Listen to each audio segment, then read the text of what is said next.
Reflexión querigmática. Dios viene en ayuda de su pueblo. En estos tiempos se ha estado hablando mucho de preocupación, de angustia, de miedo, de incertidumbre y hasta de desesperación. Y es entendible cuando no solo la salud se ve amenazada, sino también la vida. Y aun si conservamos la vida, las incertidumbres son muchas. En cuanto a la economía, simplemente a algunos les preocupa cómo hacer para perder lo menos posible, y a otros les preocupa cómo hacer para lograr alcanzar lo indispensable. Dos caras de la misma moneda, pero en ambas está la incertidumbre. Es lógico que después de un cambio radical de la forma de vida de todos lleguemos a preocuparnos. Es totalmente lógico, pero no es necesariamente una actitud cristiana. ¿Por qué no sería una actitud cristiana? Nos responde el Salmo 37 en el versículo 25. Fui joven, ya soy viejo, nunca vi al justo abandonado, ni a su linaje mendigando el pan. Nunca el Señor abandona al justo. El grupo de aquellos que habiendo recibido la gracia son fieles al Señor forman parte del pueblo de Dios, el pueblo de los justos. ¿Y cuándo ha dejado Dios de acudir en ayuda de su pueblo? Hagamos un poquito de historia. Dios se elige un pueblo, o mejor dicho, se forma un pueblo a partir de Abraham. Y desde el principio estuvo constantemente interviniendo para librarlo de cualquier mal. Los sacó de la esclavitud, los hizo vencer a sus enemigos, pero finalmente les entregó la tierra prometida. En todo ese tiempo jamás abandonó a su pueblo.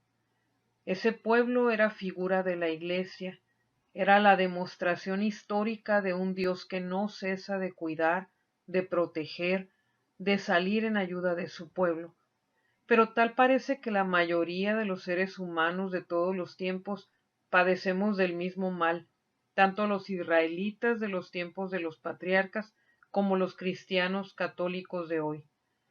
O tenemos muy mala memoria o decididamente no confiamos en Dios. En el Antiguo Testamento tenemos muchas muestras de la actitud del pueblo de Israel para con Dios, que son muy semejantes a las actitudes que ahora asumimos aquellos que nos llamamos cristianos. En el Salmo 78, de los versículos 40 al 60, encontramos lo que estamos afirmando. Vamos a leer solamente unos cuantos versículos de este texto. Qué rebeldes fueron en el desierto, enojando a Dios en la estepa. Volvían a tentar a Dios, a irritar al Santo de Israel, sin acordarse de aquella mano que un día los rescató de la opresión. Cuando Dios hizo prodigios en Egipto, portentos en el campo de Zoán, los hizo entrar por las santas fronteras hasta el monte que su diestra había adquirido ante ellos. Rechazó a las naciones, les asignó por suerte su heredad, instaló en sus tiendas a las tribus de Israel. Pero ellos tentaron a Dios Altísimo y se rebelaron, negándose a guardar sus preceptos. Desertaron y traicionaron como sus padres. Fallaron como un arco engañoso. Con sus altosanos lo irritaban. Con sus ídolos provocaban sus celos. Dios lo oyó y se indignó, y rechazó totalmente a Israel. Abandonó su morada de Silo, la tienda en que habitaba con los hombres. Abandonó sus valientes al cautiverio, su orgullo a las manos enemigas. Entregó su pueblo a la espada, encolerizado contra su heredad. El pueblo escogido por Dios, olvidando los favores recibidos de él, adoraron a otros dioses, ignorando al Dios verdadero. Y eran su pueblo, el pueblo por quien había hecho tantos milagros, por quien venció a otros pueblos enemigos suyos, el pueblo a quien había llevado al final a la tierra prometida. Este pueblo dudó de él y cuestionó constantemente su poder. Hasta podría nacer en nosotros la expresión: qué ingratos fueron. No agradecían al Señor tanta misericordia y tantos cuidados que tenía para con ellos. Pero nosotros, que por el bautismo fuimos insertados también al pueblo de Dios, muy probablemente hemos actuado de manera semejante a ese pueblo de Israel, olvidando los favores recibidos de Dios, rechazando la obediencia a sus mandatos. O habrá quien jamás haya olvidado agradecerle a Dios por todo y por tanto de lo que Dios hace en todos los aspectos de su vida. Quizás también como el pueblo infiel de Israel habremos elegido otros dioses olvidándonos del Dios verdadero. Quizás alguien se pregunte, ¿cómo podríamos pensar en idolatría? No vivimos en aquellos tiempos como el tiempo de Israel, no nos hemos hecho becerros de oro para adorarlos.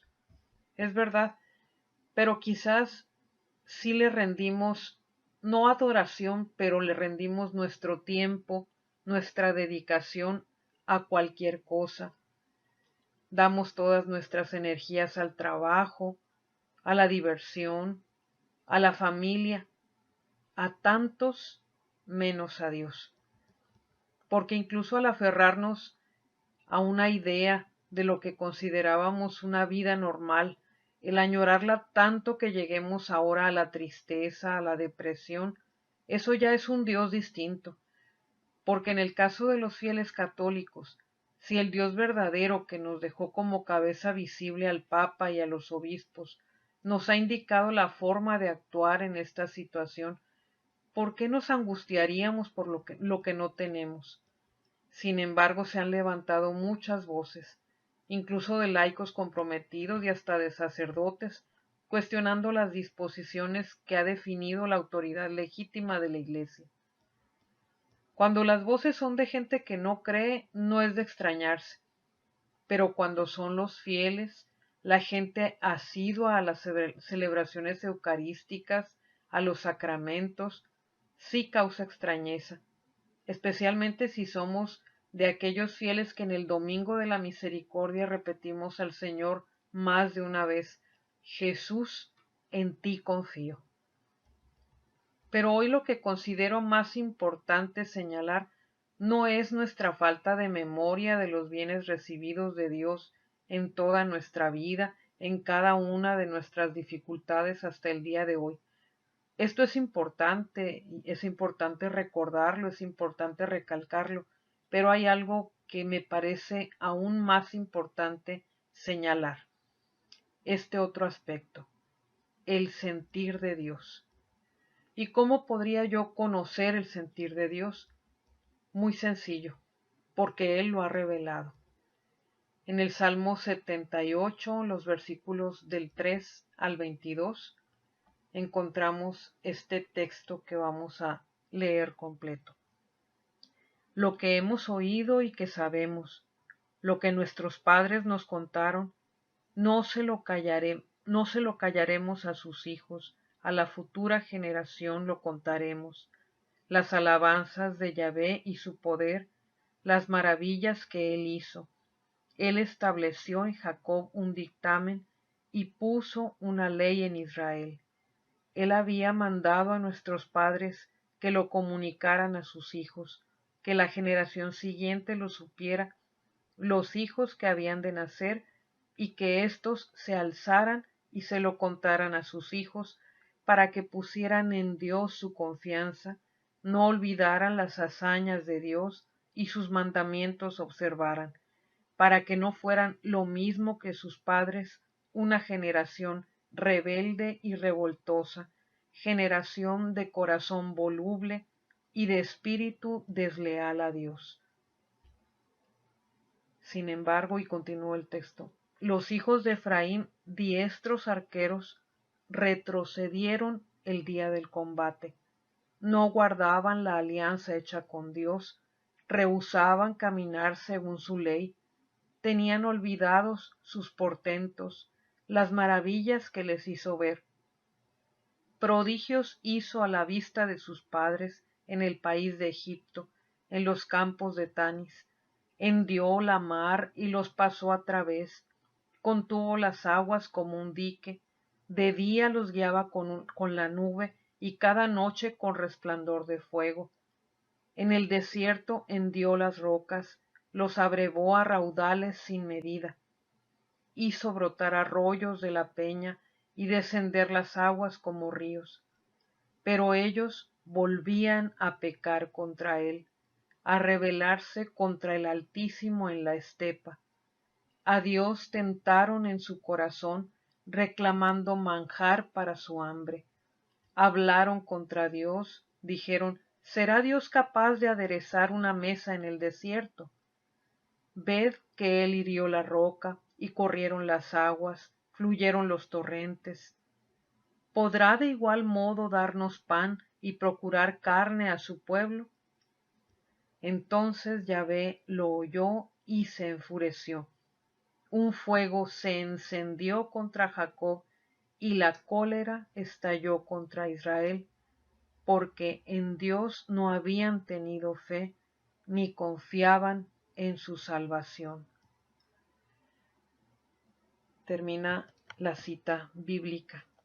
Y aquí podemos ver que el Señor se irrita contra su pueblo, se enfurece contra él porque no creyeron, porque no confiaron en él.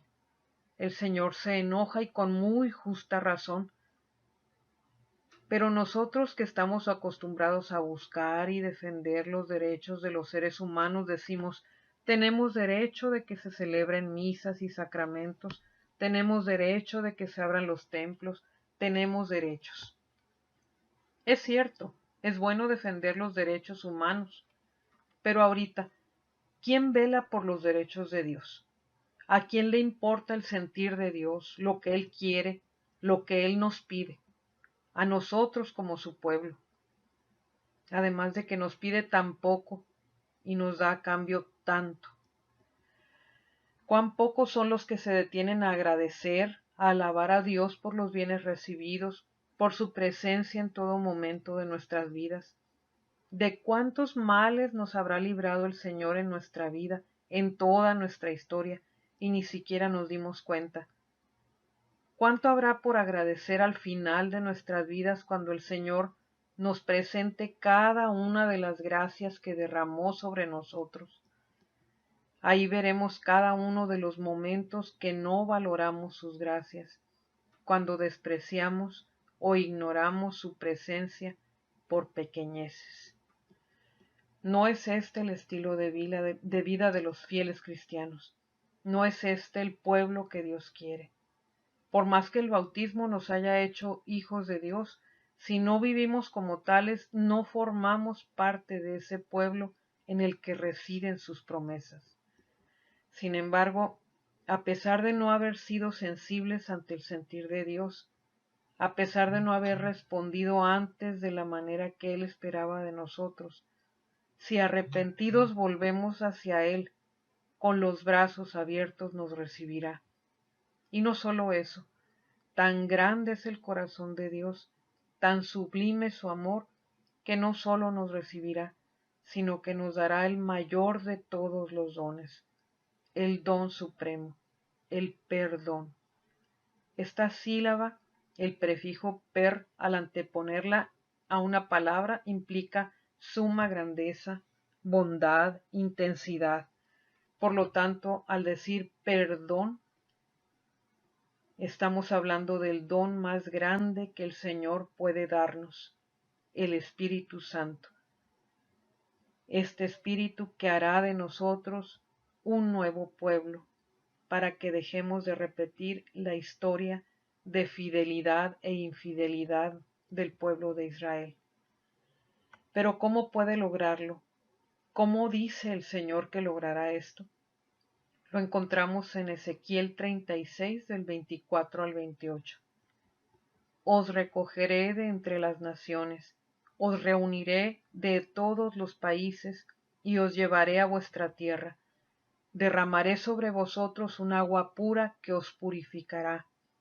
De todas vuestras inmundicias e idolatrías os he de purificar, y os daré un corazón nuevo, os infundiré un espíritu nuevo.